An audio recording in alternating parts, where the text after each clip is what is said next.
Hey everybody, welcome back. Today we're going to be continuing on our little excursion into the Talking Heads discography. And as I think I might have mentioned in the last Talking Heads related video, we're doing this a very specific way from this point onward. There are 16 tracks that were performed in the film Stop Making Sense. I want to eventually react to Stop Making Sense, which I've been told is their kind of magnum opus. It's this live performance piece movie thing. So we're going to be going and listening to the studio versions of each of the songs on the album, and then or on the film, and then we're going to react to the film itself. All right. We've already done Psycho Killer. The next one is Heaven. If you're new to the channel, my name is Daniel. Here we react to music, and I try to figure out what the music and the lyrics mean to me personally. If that sounds interesting to you, consider subscribing if you want. And thank you very much, Discord, for letting me know I need to mute you really quick. Thank you very much for joining me. Let's just jump right into it, shall we? Heaven, Talking Heads, off the album Fear of Music. 3, 2, 1.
Wow.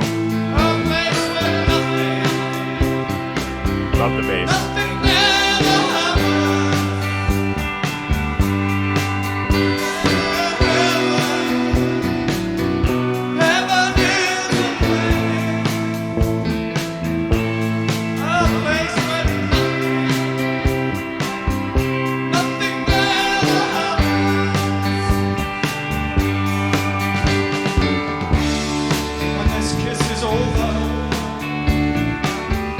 All right, that'll be the only time I pause it. Sorry. I just want to point out, I also really like the very ethereal guitar sounds that are kind of floating around, very heavenly sounding.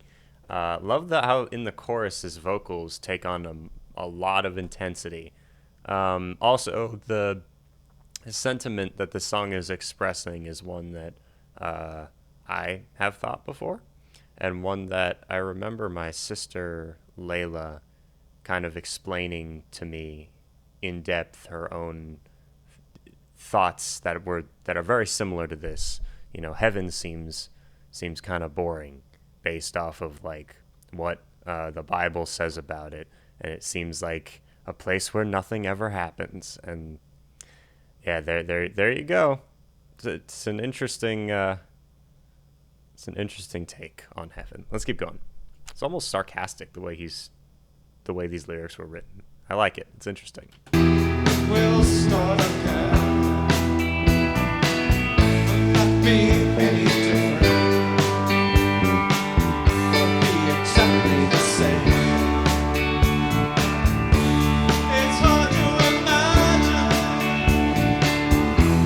that nothing at all could be so exciting, could be this much fun.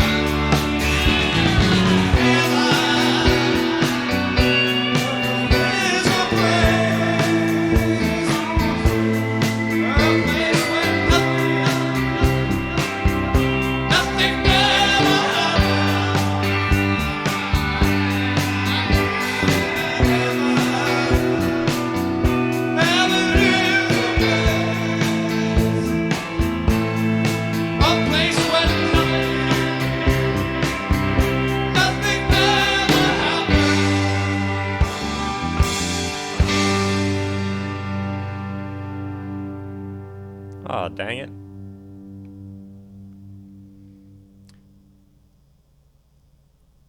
Was there a bridge in that song, or was it just verse, chorus, verse, chorus, verse, chorus?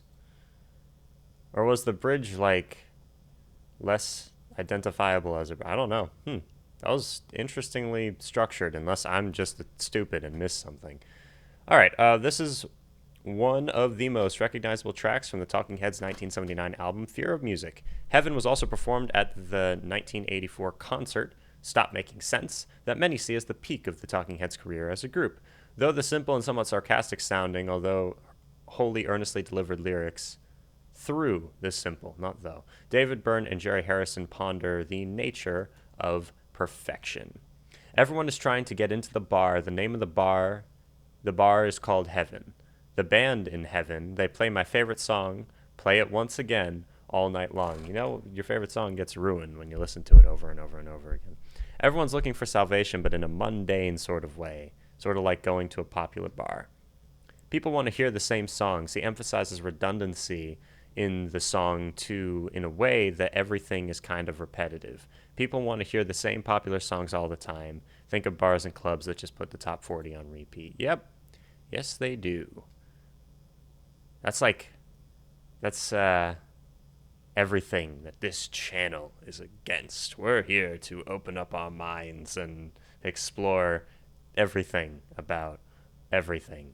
I guess here it's specifically music, but that's kind of my own... What I'm trying to adopt into my own life is this idea that, life is short. Don't get stuck doing the same thing over and over and over again. Anyway, the repetition emphasizes that heaven, the best place, the best time you can be having, is boring. The same and repetitive if it's really the best it gets. Heaven is a place where nothing ever happens. There is a party, everyone is there, and everyone will leave at exactly the same time. It's hard to imagine that nothing at all could be so exciting, could be so much fun. In heaven, all the interesting people are missing. Hey, another Nietzsche quote. Keep doing that. Keep getting those. What was the other one? I think in the Smith song I reacted to. This is sort of the unison that's generally creepy. When people leave, they split off one at a time. This sort of unison is generally creepy. And so we get the question, is this really that desirable? Isn't this different than the paradise that we had in mind? What paradise do you have in mind? A place where you no longer have to feel pain? A place where, you can just rest? But eventually that would get old, right? So maybe a place where there are new horizons is the best idea of heaven. A place where it's wiped clean of all of the things that are repetitious in the world right now. All of the cycle of time and how the more things change, the more they stay the same. My ideal heaven is a place where things, change and can progress towards something better forever. Anyway, a deep understanding of nihilism is evident here. In Western culture, the prospect of nothingness after death is commonly abhorred. It's hard for the average person to even fathom nothingness, let alone believe it to be exciting and fun. Here, the band shows that heaven is the nothingness we face after death, and it is viewed more as a respite from the fear of monotony of not only our daily lives, but our proposed afterlives as well. When this kiss is over, it will start again. It will not be any different. It will be exactly the same. It's hard to imagine that nothing at all could be so exciting, could be so much fun. Actually, no. What did he say the first time? He says, could be so much fun. This second time he says, could be this much fun. He's there now. Interesting. I like that. Burns' use of repetition here is perhaps a demonstration of the principle of the song itself. Every verse is essentially the same in the content. This particular section echoes the second half of the second verse almost to a T. The song is built around one riff that never changes. Oh, so it wasn't just the verse and the chorus. Everything was the same. That's perfect. I didn't even realize while I was talking about it, I should have noticed that like works perfectly with the motif that the song's built around. This is awesome. When the song first started, and for the first like half of it, I thought that it was like, aside from the lyrics, pretty standard fare, you know, like maybe not as, I wasn't regarding it as highly as I have pretty much every other Talking Heads track that I've heard so far. But that little tidbit of the fact that it's like an intentional musical choice building upon the themes of the song is super interesting, and I love that. This band's genius. All right, perhaps the song was written with this idea, with this in mind, with the idea that this simple pattern was just the right way to do the song, and any variation would rob it of its simplicity. Yeah, okay. Then just a repeat of the chorus one last time. Heaven is a place where nothing ever happens. Heaven is a place where nothing ever happens. Cool, that's the 8th track off of Fear of Music from 1979. Thank you very much for joining me. Wow. This is why I love researching songs. You know, my understanding and appreciation of it has gone up a lot in the past couple of minutes after listening to the track. All right. Thanks for joining me. If you're new to the channel, consider subscribing if you want. I'll see you soon. Bye.